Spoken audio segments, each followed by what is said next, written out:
कांतारा की कथा प्रारंभ होती है एक राजा की आंतरिक शांति की खोज से। दक्षिण भारत के एक घने जंगल में वह एक रहस्यमयी मूर्ति के सम्मुख खड़ा होता है जो उस गांव के देवता की प्रतीक है। राजा की आंखों में अज्ञात भय और चाहत है। जब उसने देवता से वरदान मांगा, देवता ने एक चेतावनी दी जिसमें आत्मिक शांति का आश्वासन था, लेकिन साथ ही स्वार्थ और लालच से दूर रहने का आदेश भी। यह संकल्प उस भूमि को दैवत भूमि में बदलने की शुरुआत करता है।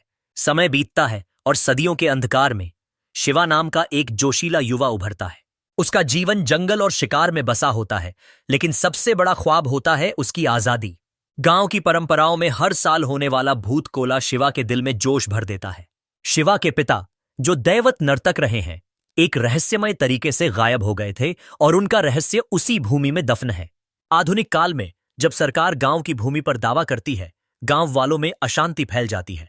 शिवा का मन पहले तो हंसी में उड़ाता है, लेकिन जैसे जैसे समय बीतता है उन्हें यह एहसास होता है कि उनका जीवन और उनकी परंपराएं देवता के आशीर्वाद से जुड़ी हैं। शिवा की यात्रा अब एक नए मोड़ पर पहुंचती है जब वह अपने पिता के अंधेरे अतीत से जुड़ने के प्रयास में जुट जाता है। अंत में जब संकट गांव पर आती है तो देवता स्वयं शिवा में उतरकर उसकी सहायता करते हैं। एक साधारण युवक अब एक सामर्थ्यशाली दैवत बनकर उभरता है। शिवा अपने लोक की रक्षा करता है, अन्याय के खिलाफ खड़ा होता है और गांव की परंपराओं को जीवित रखता है।